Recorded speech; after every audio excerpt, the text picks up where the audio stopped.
Live from Santa Monica on a Wednesday. Mover Nation, welcome to the Collier Landry Show. Wherever you may be listening, wherever you may be, wherever you may be, and however you may be listening, thank you for making me a part of your day. Oh my goodness, thank you for making me a part of your day. Can I get a mulligan on all this? It has been a very interesting last couple of weeks. I haven't seen a lot of you in quite a long time, and I'm sorry for that. But revamping the show, dealing with some stuff, and also, I've been up all like the majority of the night because I was filming a pilot.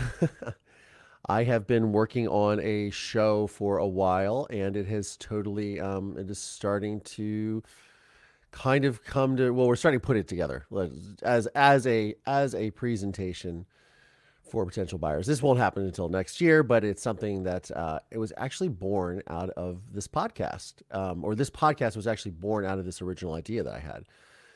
So it's very cool. I'm pretty stoked to see it finally come to fruition. I was asking the producer, I was like, I don't even know what I'm going to talk about. He's like, well, why don't you talk about us coming over to your house and filming and all this? And I was like, oh, that's probably a really good idea. I've completely, you can't tell on the camera, but there's new things over to this side of the room, new things downstairs. I've been taking the time to sort of reorganize my place too and go through a lot of digital assets that I had, which are all related to this project that I'm working on. So yeah, I'm just going to take a big, deep breath here. It has been a minute. It has been some time. But there's actually some good news. So Tara just sent me a message, and good news in the world, because we are consistently and constantly bombarded with garbage and doom scrolling and a lot of negativity. I've had a lot of negativity lately coming my way, unfortunately. And you kind of get into that pit of despair, and you think the world is a awful, scary place. And I always talk about this on this program because I talk about, you can make a difference, you can lead a good life, you can do all these wonderful things, and you can make it through adversity and struggles. And there are happy endings. So Alicia Navarro, who is a young woman who has been missing, and I know this because I've seen different podcasters like Sarah Turney post about this, and other people. She went missing back in Glendale, Arizona in 2019. Well, as of today, or maybe it was yesterday, but the news is today, she's been reunited with her family after 4 years. I know a lot of people watch this program, and you guys, or listen to this program, and you guys, some of you guys have been through missing person situations. Some of you are still holding out hope. Some of you have not, or some of you are just genuinely interested in helping with these types of cases. But this is something that's really, truly amazing. And I think that we don't take enough of a pause to reflect on, wow, that's incredible. Like, we all banded together, people banded together, a community banded together.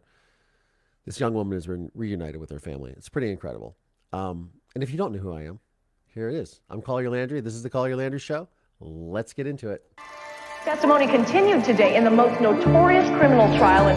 When I was 12 years old, my testimony sent my father to prison for murdering my mother. I decided at an early age that our trauma should not be what defines us. It's what we choose to do with it that does. I'm here to share my unique perspective on true crime, mental health, society, and popular culture, albeit with a slight sense of humor. I'm Collier Landry, and welcome to my show. So, yeah, pretty exciting that happened. There is good news in the world. And I don't know, maybe some of you have been following this case or not. I'm not crying, by the way. I just put my eye drops in. I apologize because I have been literally sitting in a chair, talking to a camera all day. And they literally just left 15 minutes ago. So I've been trying to reset, and I apologize if I'm a little off. But yeah, it's nice that there's reminders that this world is still a good place. That makes me feel really good. How are you guys? What's going on? We have not seen each other for a couple of weeks. So what's going on? Hey, thank you so much, Kathleen Welsh, for your super sticker. I really appreciate that. Um, yeah, it is good news indeed. Um, yeah, so what's going on with all of you? It has been, like I said, a doozy the last couple of weeks, but we're getting through it, and things are looking up. And I'm very excited. So today's November 1st. A couple of days ago was the 1 year anniversary of the passing of my dog Blondie. So for those of you guys that have been following the show for a while, you know that I had a Chihuahua. Her name was Blondie, and I had her for like 18 years almost. And she had passed away the day before Halloween last year.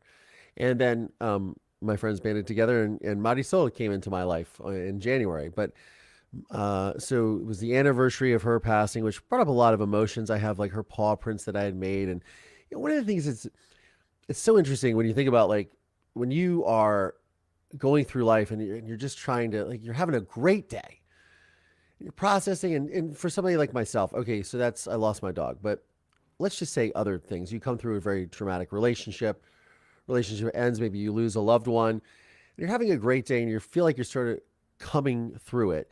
And then you pop onto your mobile device and you see the memories, and it says, on this day 2 years ago, or when you log onto Facebook, on this day 5 years ago, and you're like, I didn't want to be reminded of that. So even though I remember Blondie very fondly, I was like, maybe I could avoid seeing pictures of me at the vet putting her down. That would have been a great thing. But it's okay. So today is 11/1. In 10 days from now is 11/11, which is Marisol's birthday. Marisol, my little Chihuahua, who has come into my life now. So she will be celebrating a birthday, and I'm sure I will put that on the social medias for all of y'all. As I was engaging in this discussion today with the producer, one of the things that we were talking about for the show was like a call to action. So I think I kind of, as I'm sort of, so, obviously took a week off, was trying to redesign some graphics, but I ended up spending it dealing with other things. But one of the things I think that I'd like to hear from you guys is I would like to hear what you guys want to hear as an audience. And so I'm going to put my email address in the chat here, which you guys can all find. But I'd love to hear from you guys about content that you want to see and about content that I can make for my channel members and for my Patreon members. I thought, what better way to sort of engage and listen to listen to what you guys, my audience, really want to be engaged with and want to hear about. So please feel free. The suggestion box is officially open, I guess is what I'm saying. And yeah, I'm looking forward to see what you guys have to say. And I'm looking through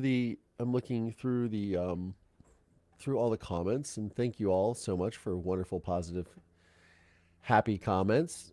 And welcome to those of you who are on the other side of the planet in the other hemisphere in Australia. Welcome to the program. You have caught alive. I was actually thinking about Australia yesterday because I thought, we're getting into the winter months. I am not someone who is a fan of short days. I like a lot of sunlight. I am an outdoorsy person. And I thought, wow, it'd be really great if I could just jump down to Australia and just hop into their summertime, which is weird because it's like Christmas. It's very hot, but I'll take it for sure. And I like a lot of sunshine. By the way, I was speaking on the note of losing sunshine and daylight savings time or returning back to standard time. Somebody told me the other day, and you guys can correct me if I'm wrong, but apparently this is the last year that we are observing this. So once our clocks fall back, we will never spring forward again.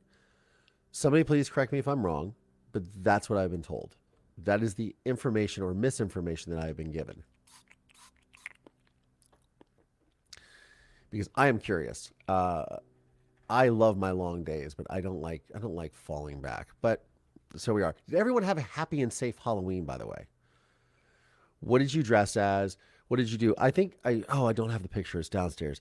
My neighbor my neighbors downstairs, they sometimes watch Marisol when I'm gone.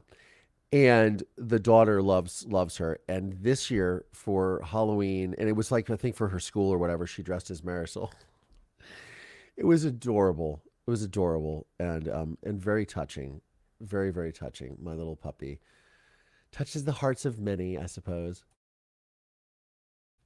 But yeah. So what did everyone go trick or treat as? And my brother. So I have now four nephews. My brother and his wife have four children, four boys, and they all went dressed as various characters. One of them was an astronaut.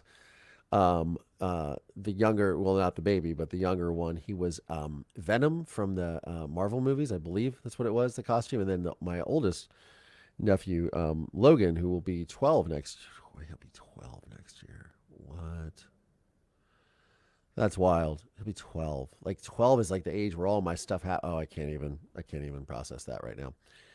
Uh but yeah, he went as Ken or Ryu from the Street Fighter games. It's so weird to see these kids like cycle back through things that were popular when I was a kid. But yeah, there you have it. There you have it. Yeah, I guess he's going to be 12, and that would be kind of the time that my life changed, as we all saw in the intro, right? Interesting. Reflecting on the doom scrolling though. Okay, so you pull up the phone and you're forced to sort of deal with these memories, and that's not doom scrolling. Sorry, the memories. Sorry, check yourself, Collier. The memories that you see on your phone, and I often will like, select certain photos and say, please don't show me this person or whatever, because I'm not a big fan of deleting photos off my phone.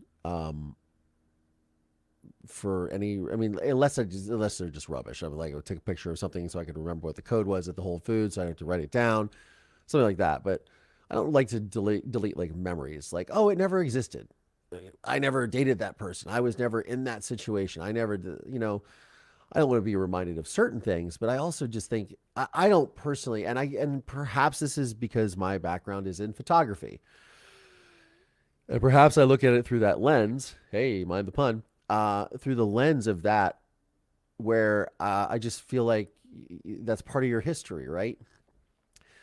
But is there a way that we can just like turn off these notifications? They're supposed to be, because you always don't want to be reminded of these types of things. And I think for people that are going through genuine pain, it might be that.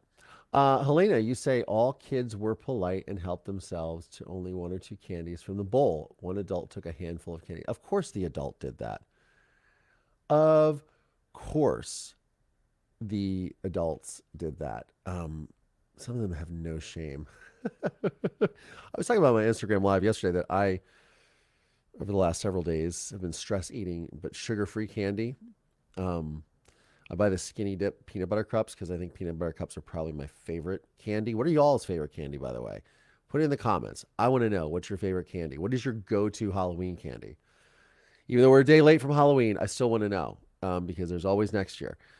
And if you even celebrate Halloween, I know some people don't celebrate Halloween. I don't know if it's a uniquely American holiday that people get into it.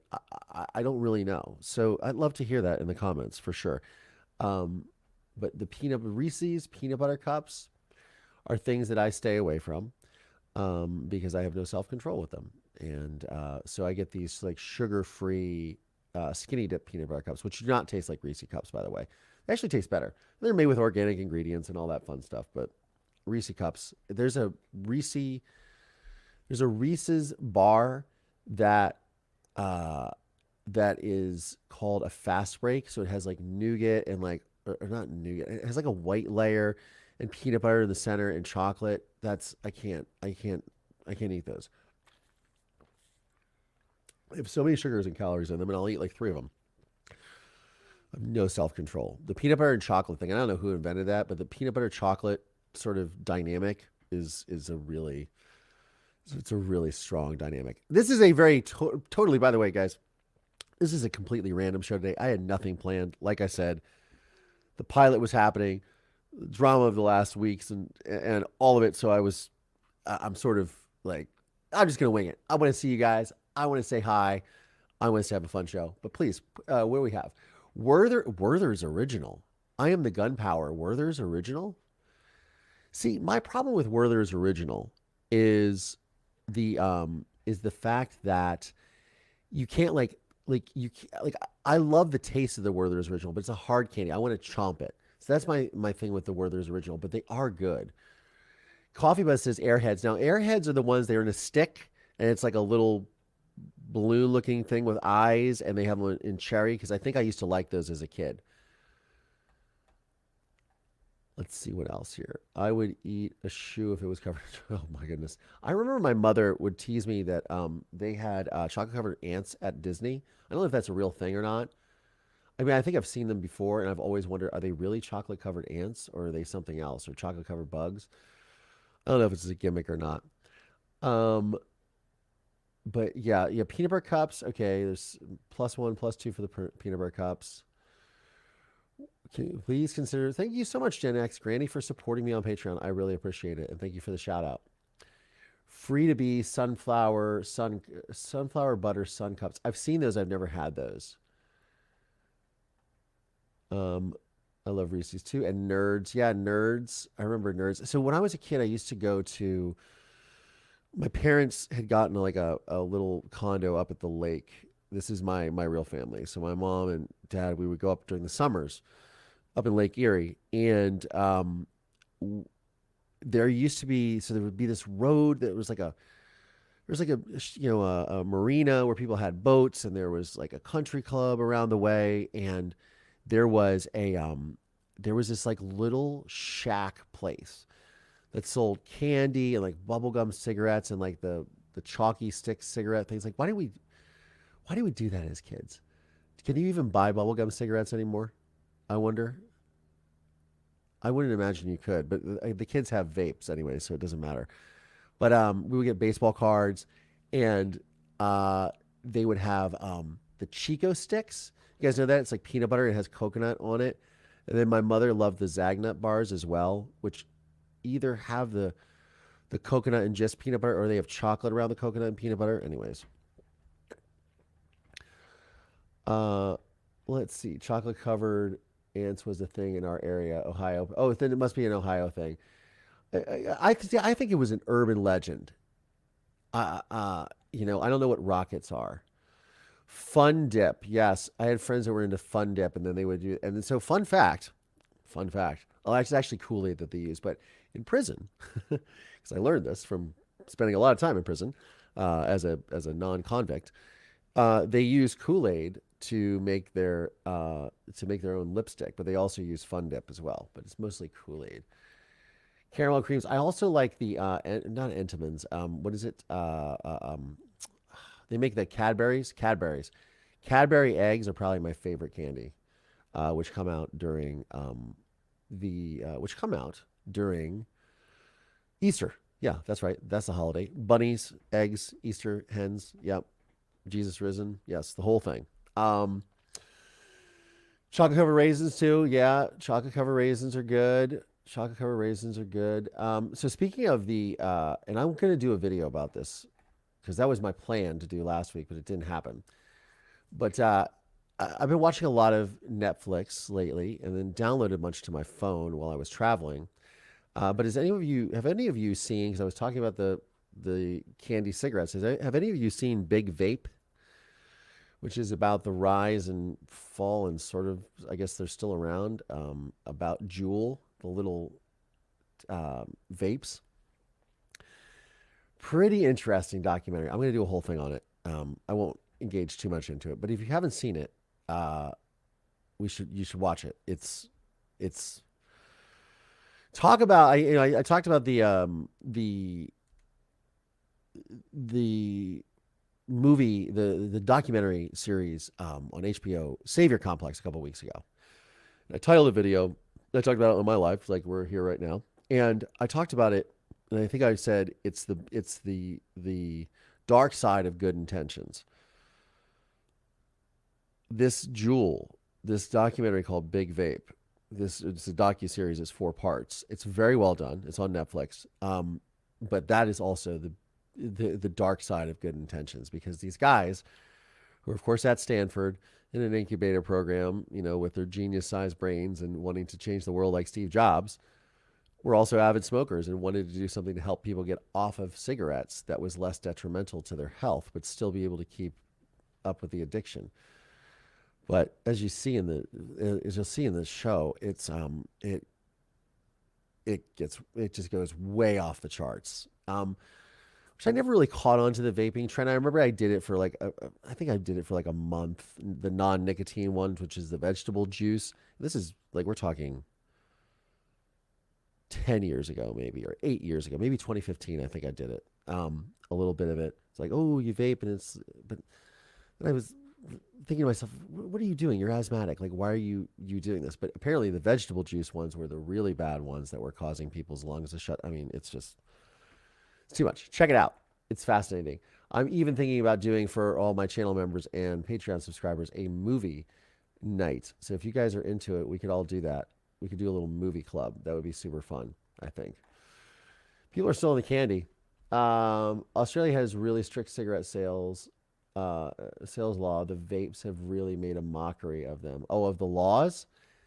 That's interesting. Marabou Dime. Oh yes, the Marabou Dime. I am familiar with that. That is a European chocolate. It's pretty cool. I think vapes are the next asbestos in terms of death. They could be. It's you got to watch this film. It's wild. And yeah, because I'll cut to the chase. So they get into the whole purpose and the whole raison d'etre, if you will, of what their mission is, the raison d'etre, and then it morphs into this whole thing where they hire a guy who's just really good at marketing, and he makes it super cool for young people. And he's just a marketing guy. He doesn't know the science behind it, but they make this great campaign. So all these young people who families and advocates had worked for decades to try to get the cigarette companies to not market to kids and make it cool.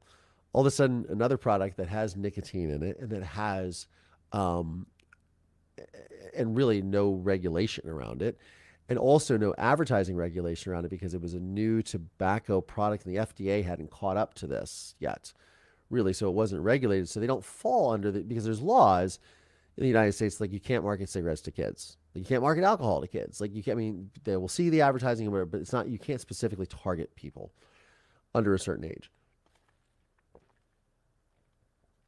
And there are serious ramifications for that. And these companies make more money than God, but they also get fined a lot of money. So they didn't know that or think about that. So they were marketing this, and there's all these kids who are on TikTok doing the vape, but the thing you find out is like one of the cartridges that goes in the vape, it was something like one hit or a couple of hits is like equivalent to like either a pack of cigarettes or a half a pack of cigarettes. So basically these people who were vaping all day long, getting this buzz from the nicotine, were smoking the equivalent of like 4 or 5 packs of cigarettes a day, which obviously I don't know anyone who could smoke 5 or 6 pack of cigarettes a day. I think even if you just chain smoked all day long, I've worked with a very famous musician. He's guitarist for Guns N' Roses, Slash, Saul, but Slash, he was a chain smoker. Like, and I don't think he smoked that many packs of cigarettes a day. Like, so yeah, these kids were smoking the equivalent of like 5 or 6 packs of cigarettes a day. And then they were putting all the vapes in their mouth to try, because it was treated as something that was, not a drug or not an addictive substance. So they were, it was a mess. It's a mess. I'll do a whole video on it, I promise, because I was really into it. Can we watch documentaries and then discuss? Yes, I think that's a great idea. I would love that. A little more. Yeah, I would love all of you guys to be engaged, and we can talk about all of this stuff. Caramel creams. Oh yeah, the caramel creams and the cowtail sticks. I just saw Jen DeSemio, you posted that. No wonder you love it. You love that. It sounds incredible. What is this? The Diam chocolate? Oh yeah, they're really good. is a Swedish chocolate bar made from crunchy almond caramel covered in milk chocolate. Yeah, they're absolutely, these dimes are absolutely delicious, and you can actually buy them at IKEA. They sell them. They're little wrapped candies. You can buy the full bar or you can buy the little bar. They are highly addictive and also something that I cannot have in my presence. There you have it. Um, yeah. So okay. So Kim Shorin, you are in. All right. Let's start a little group. We'll figure out some documentaries because one of the things that I think I don't talk about enough is like my experience as a filmmaker and weighing in on documentaries. I have friends that make podcasts about documentaries, and it's very very cool and very interesting to me. And what are y'all currently watching? Is also what I'd like to know as well. Like I said, it's a little more free-form jazz today, kids. I don't really have a plan. Why is Mariah Carey in the news? She kicks off the news with her "It's Time" kicks off Christmas with her "It's Time" announcement. So now we've announced Christmas on the 1st of November, and yes, it's Happy Dia de los Muertos, right? A lot of things going on, a lot of parallels. There was a full moon a couple of nights ago. It's a lot of interesting things happening. Um, a lot of interesting things. WeWork is back in the news too. WeWork shares. Oh, let's see this. Reuters is reporting WeWork shares sink to a record low on reports of bankruptcy filing imminent. Now, if you guys have not watched that documentary on WeWork, woo, and the Apple series that also ran in Tangent, which was also based off a podcast called We Crashed. You got to check that out too. But WeWork, yeah, they're going out of business. I cannot believe that they're still in business, to be honest with you. What a cluster for sure. Um, Fayfar says, my dirty addiction right now, Sister Wives on TLC. It's my shameful secret, Team Christine. Hashtag cream. So what is Sister Wives about? I'm going to have to ask the Googles this. Are these sisters? Is this like in a polygamous colony type thing, type situation? Um, sister. Okay. What is Sister Wives about? The rarely seen world of a polygamous family is documented in Sister Wives, which follows Cody Brown, his 4 wives, and their combined 18 children trying to live as a normal family in a society that shuns their lifestyle. Wow. That sounds, I mean, as I was talking with the producer that was here earlier, the stuff that gets made on television, you never know. Pretty wild. The guy who was just here, by the way, he produced Scamanda. If you guys are familiar with Scamanda, it's a very popular podcast. So that is evolving into other things, and they're very excited about it. But yeah, Scamanda, you should check it out. It's about a woman who fakes cancer 4 times, I believe. It's a whole racket. It's wild. People have no shame. I've discovered that. People will say and do anything to get attention. That's for sure. And this Scamanda was a pretty. She had something like 4 different bouts with cancer, and then I'm healed, and I'm back, and obviously as a money making scam and also a sympathy sort of thing. A lot of people do a lot of things like that for attention, which is well, that's a problem for sure. That's an absolute problem. I want to take a moment and tell you guys. So one of the things that's really helped me through the last several weeks in controlling my anxiousness and my sleep, and helping me regulate my sleep, is NextEvo Naturals Premium CBD. Now there are many CBDs out there on the market. However, most of them don't only contain up to about 60% of CBD. Well, NextEvo Naturals CBD offers you 100% premium CBD, lab tested and verified. I use it when I start to feel anxious feelings. I take it every night when I go to bed. It gives me a great and wonderful restless night's sleep. And I cannot I cannot recommend them highly enough. I know a few of you guys, my channel members, and my podcast listeners, you guys have been buying their product and checking it out and been loving it. So NextEvo Naturals CBD, premium CBD, check it out. Go to nextevo.com/MPT, and you can use code MPT for 25% off your next purchase. That's nextevo.com/MPT and use code MPT to save 25% on your next purchase. Anyways, somebody says, sinuses. Yeah, my sinuses are wonky right now. Um, uh, and thank you so much, Kathleen Welsh. You just reordered. That's amazing. Thank you so much. I know you told me on the live the other day that that it was working great for you, and we love hearing all of that. We love hearing that. Marie Hathaway. Thank you so much for the super sticker. I greatly appreciate it. Yeah, and it's really hot up here too. It's probably about 90. Well, it's not 90. It's probably like 80 degrees up here right now. Watching all old David Attenborough documentaries with my dear dad. He is in the hospital. Nature docs keeping him in good spirits. Well, that's good. There's a new docu-series called Our Planet with Morgan Freeman, who narrates it.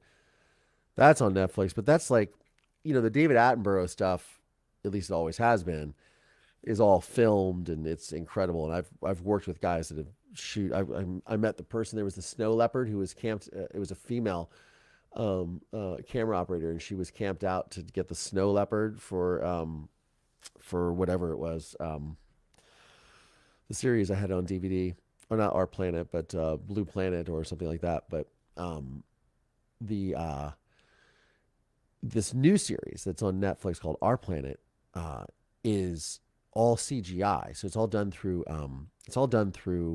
Industrial Light and Magic, which is George Lucas's company, in partnership with Amblin Entertainment, which is Steven Spielberg's company. So it has this just like the amount of stuff that they have that compose the shots and the structure to this docuseries is mind blowing to me. Mind blowing. Like they think of everything. Just when I'm watching it, I'm thinking, I wouldn't have thought about that. Oh, this part underneath the leaves. Oh, this part of the caterpillar. It's insane. I haven't watched the whole thing. I'm only 2 episodes in, but it's really fabulous. It's a great way to take your mind off of any sort of spiraling that you might be doing in your head.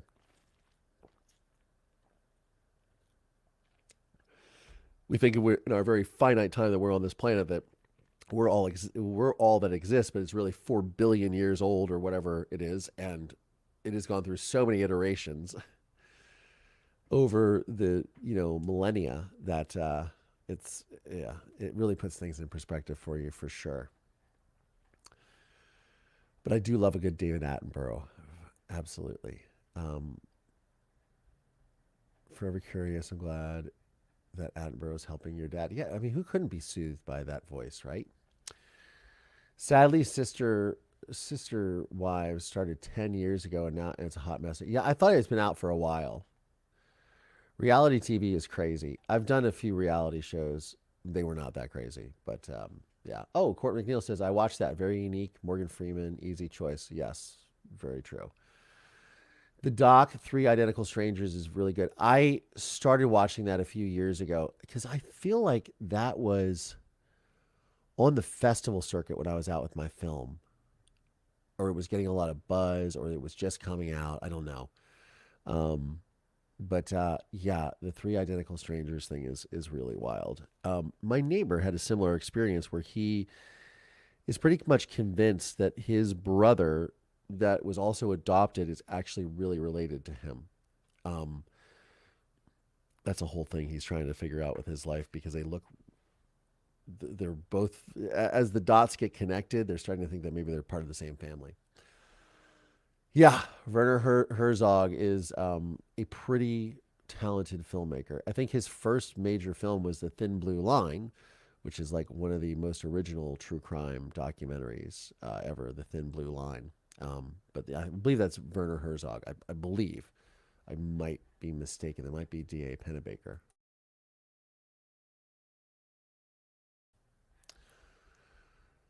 But yeah, and Werner Herzog was also a character in The Mandalorian too, which is so wild to me. And I remember seeing that and going, "Oh wow, that's Werner Herzog. That's insane. He's a character on The Mandalorian."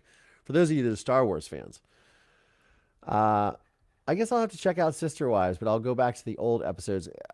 In all honesty, I there is one reality show that I wasn't obsessed with it, but I would watch it and just be like, "Oh, this is interesting." And I don't know why. I got into it during the pandemic. I had a roommate at that time, and she was a big fan of it. But it's called Darcy and Stacy, and they're two twins that I think are from 90 Day Fiance, and there's like 100 different 90 day fiance, 90 day island, 90 day this and that. They're all on Max or HBO Max now.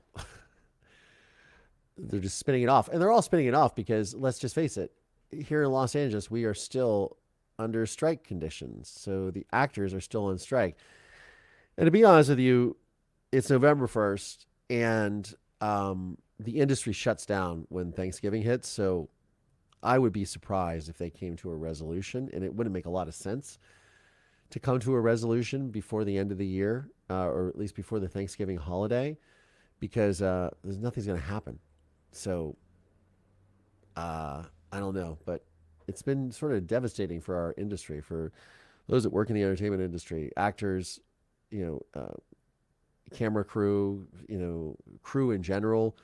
Writers obviously were on strike until about a month ago, so it's a very next year will be very interesting, and the lull in content will be very interesting. But also, a lot of these studios have been saving their money because they've spent a lot of money on content. So I guess they're recouping. I don't know. This was the conversation I had literally 2 hours ago. So while we were filming. So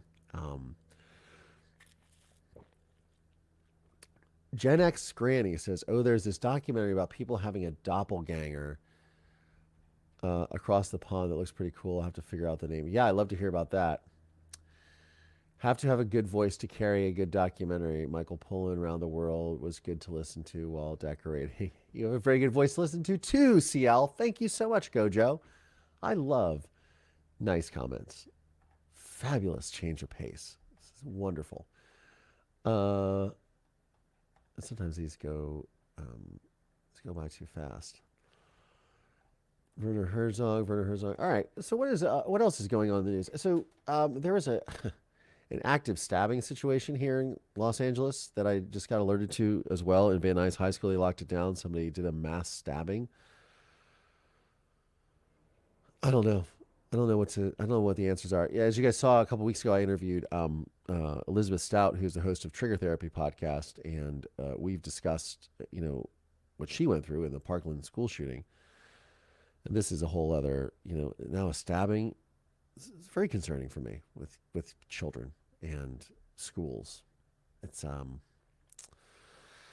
yeah, it's a lot. It's a lot. I don't know what I would do if I was a younger high school attending younger gentleman. You never know. How about a show where you announce ahead of time a classic movie so we have time to see it or brush up, and together we can talk about everything but the plot? I'm good with that.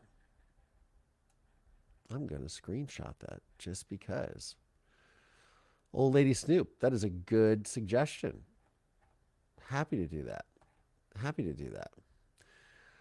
I would like to know what didn't make it into your documentary. Oh, a lot did not make it into the documentary. I'll have to do an episode about that. Yeah. I'm actually trying to see if I can finagle getting the tapes of the conversation that I have with my father in prison. I'd love to get all the tapes, but I don't know if that's possible. My contract is now, I guess, up for all of that. So yeah, there's a lot that didn't make it in there. That's for sure. I mean, the conversation with my father in the movie or in real life was an hour, but it is only in the documentary for whatever it is, 40 or not 40 minutes, like 15 minutes, something like that. So yeah, there's a lot that didn't get covered in there. I should really do a deep dive about that. Mid 40s, I'm mid 40s. High school was a few cigarettes and a bit of weed. About I can't believe what our teens face. Yeah, there's so much. technology has changed things. And in this documentary, Big Vape, they talk about how there was an app on the phone that you could use to control the amount of nicotine that came out. Now, again, these people didn't. I don't think they were smokers. And they tried to make the world a better place. They were trying to get people off cigarettes, which are way more caustic, right? So they thought if we could control the dose of nicotine and allow you to control it, then you'll smoke less cigarettes, which is what they wanted. They wanted to put the cigarette business out of, the cigarette industry out of business. Instead, what it did is allowed people to adjust it so they could get more nicotine and become more addicted and it's just, oh man, it's a lot. It's an interesting documentary for sure. Big Vape on Netflix. I mentioned it earlier. I hope it's right. We should not mess with time. What is that? I am the gunpowder. I don't know. Finders Keepers was an interesting doc. Story about a guy trying to get his mummified leg back after another man found it and made a claim. I remember reading about this. Finders Keepers. I remember reading about this. Yes. Yeah, now I'm gonna need to go down a black hole on this stuff. Wow, that's wild. Yeah, Finders Keepers. I wonder who made that. Sorry again, guys. Not a terribly wild, exciting live. I'm just sort of getting back into the swing of things, and now we're talking about Finders Keepers. There's another film that I mentioned, Finders Keepers, 2014. No, that's not the right one. Is that? No. Finders Keepers documentary. 2015, a story about fame, addiction, and a custody battle over a man's leg. Yeah, I'm gonna have to check that out.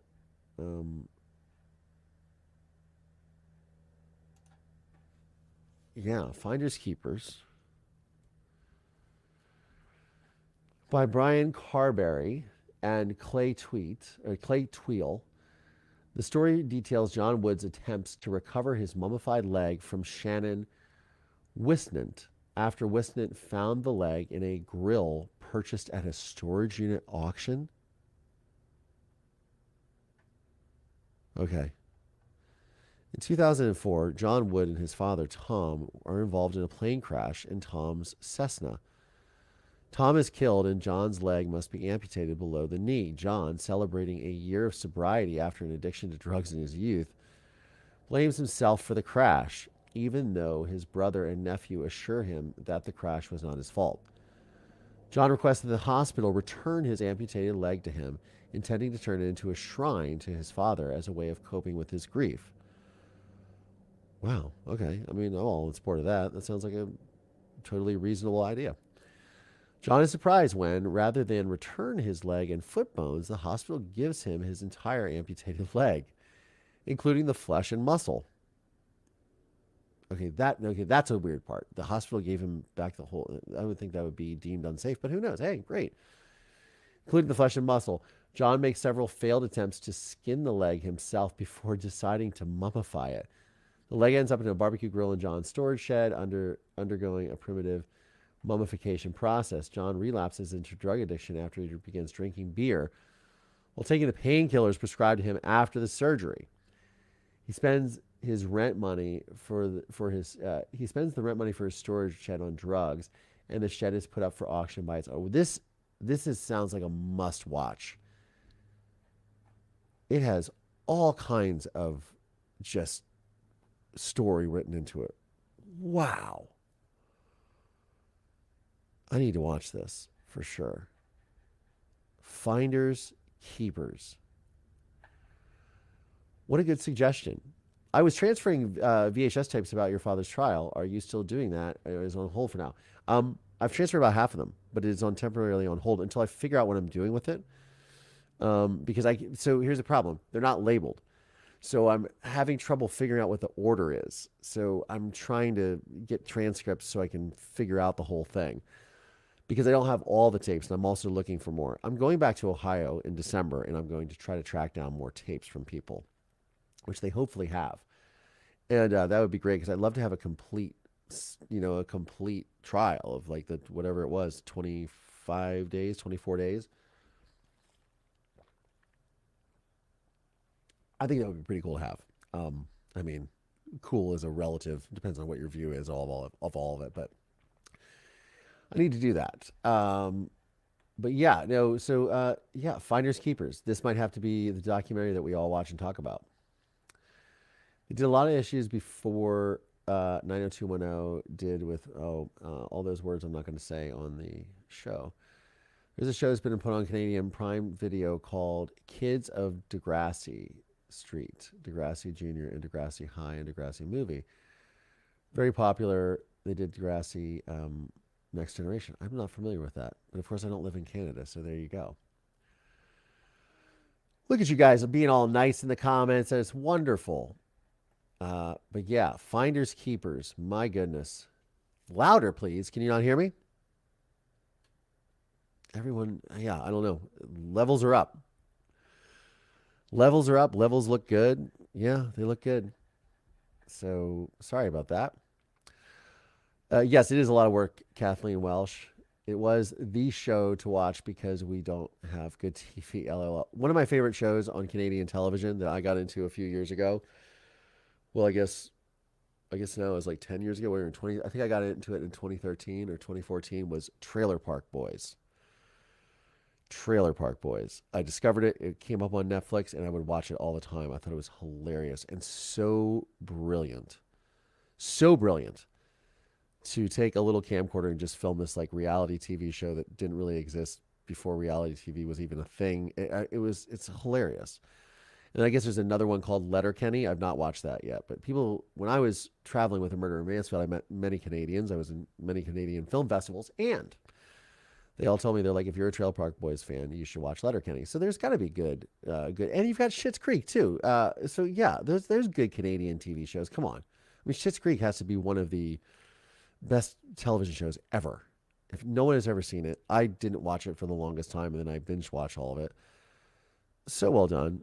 So such a sweet story. Such a just like good humor, funny as hell, so well written, so well acted, and just really about nothing.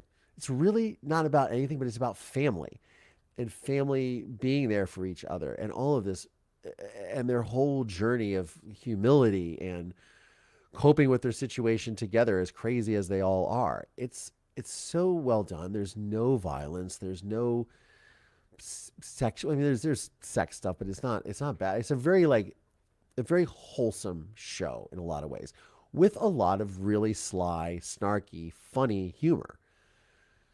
It's yeah, it's got to be one of the best television shows ever made, in my opinion.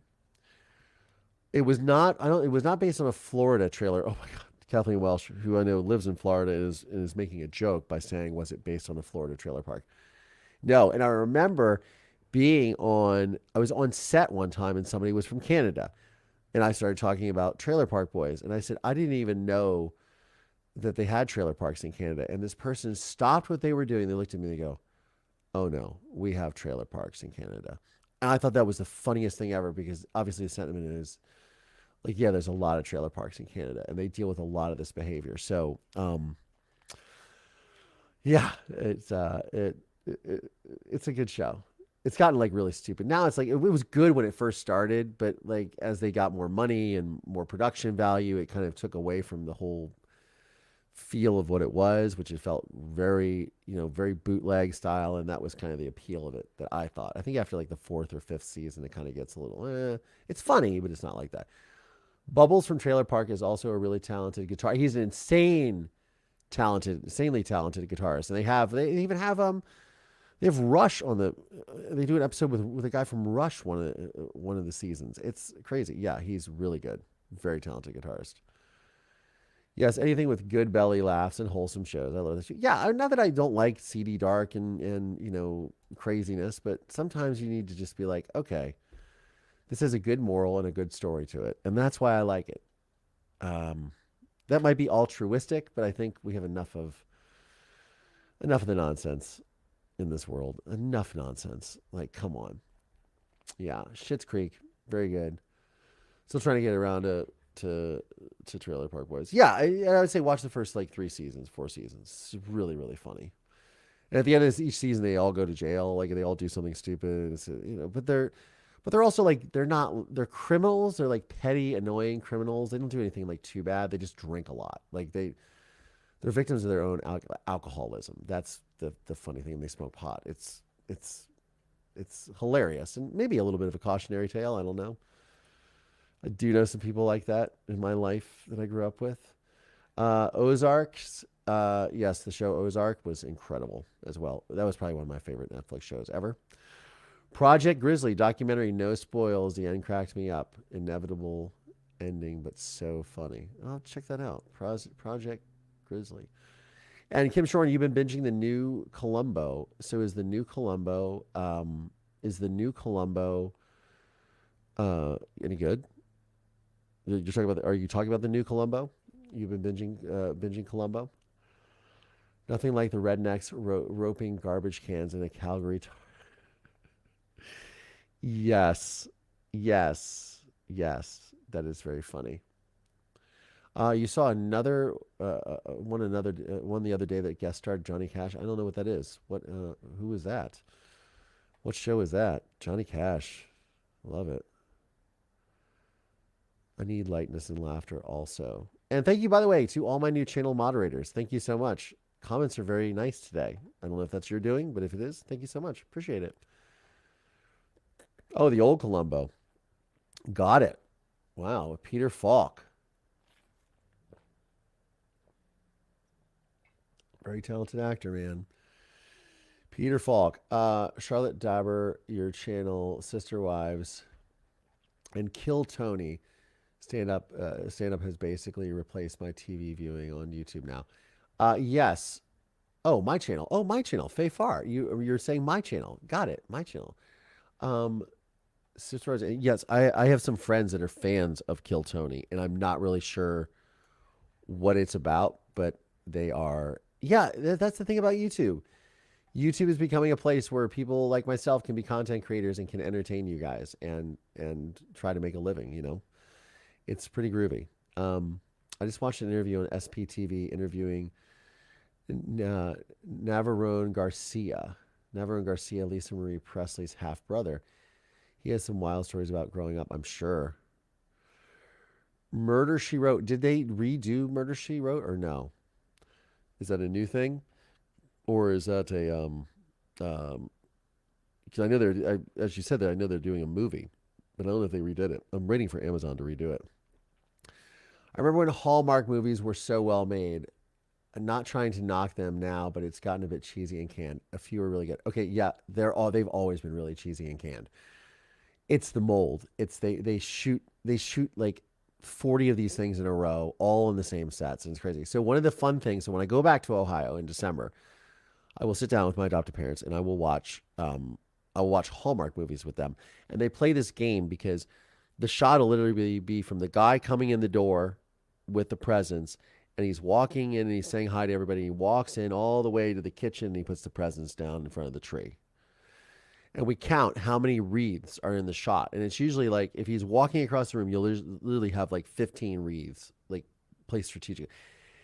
It's insane. All the little things that go into these movies. I've had many friends that have worked on these movies as actors, as camera operators, and on crew. So yeah, I even had a friend that directed them, and they all fit a very cookie cutter format. Like Lifetime TV, it all has to be this certain format. Hallmark, it all has to be this certain format. That's why they're all the same. They use the same sets a lot of the times, and they shoot in the same locations. Like they shoot them in Canada because it's easier, it's cheaper to pay for stuff there. And actors, I don't know if the Canadian Actors Guild. I mean, I guess we'll find out. Everybody's on strike. If their rates have adjusted with American rates or not, but it used to be cheaper to hire Canadian talent for shows. So they would shoot up there. It's cheaper production, especially like in Vancouver, and then also have cheaper actors and cheaper locations and things of that nature. But yeah, so they shoot in the same location. They use the same sets over and over again, same streets. If you watch them all, you start to see the similarities. It's pretty wild. But if it's a format, everybody likes it. People like format, I'm told. I should really dial in a format. People like format.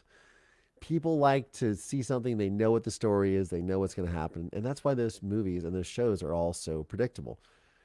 We're talking about it today with true crime stuff. It's all predictable. Everybody gets to see X, Y, and Z. They get to see this resolution. They get to see the court, the trial, the arrest, the investigation, et cetera, et cetera.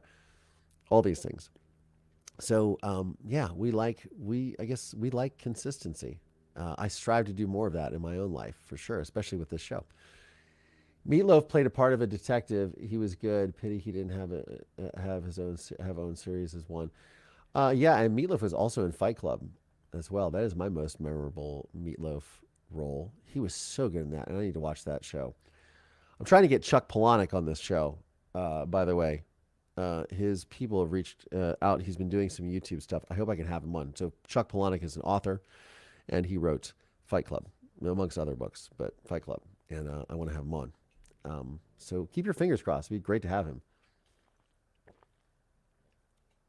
Which is why I changed the name of the show from Moving Past Trauma to the Call Your Landry show, so I could have more guests on that will talk about different things. So it's not so off-putting to some people, like, oh, I don't really want to talk about trauma. I want to talk about this, so, hopefully it'll open up more doors for really great guests. I'm very excited about it. Looking forward to the new year. Susan Suresh says, welcome back to Ohio in December. I'm actually in Mansfield. My late husband was a doctor. We moved here Dr. Suresh. I remember you. I remember your husband. It's because I remember that last name, Suresh. Like I was reading it. I was like, Suresh sounds familiar.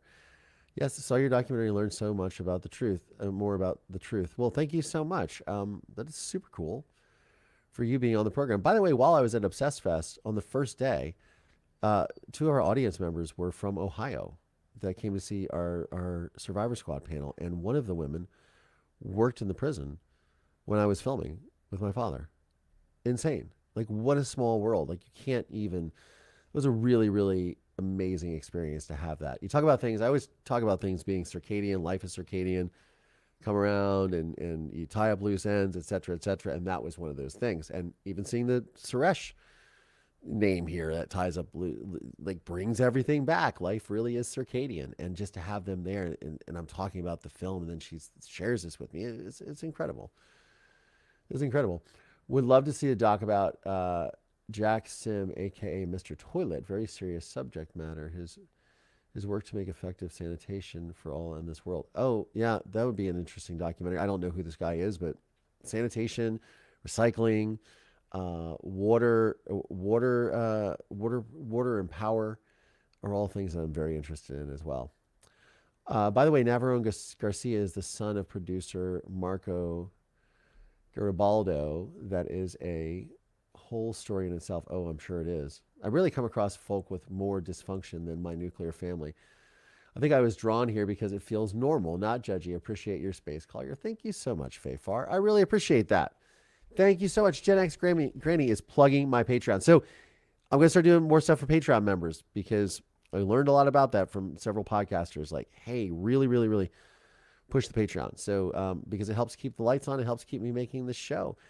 And look, we are at the hour. I blabbered on for an hour and I held your attention. Thank God. Thank you so much. I'll be back tomorrow at 3 p.m. for Thursday Thoughts, 3 p.m. 3 p.m. Pacific, 6 p.m. Eastern time.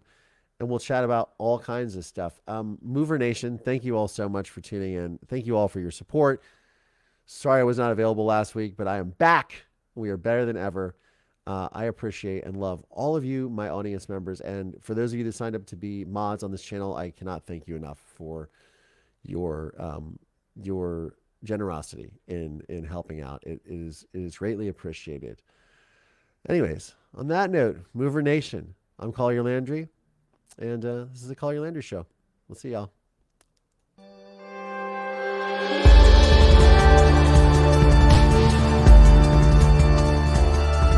This podcast is made possible by support from listeners just like you.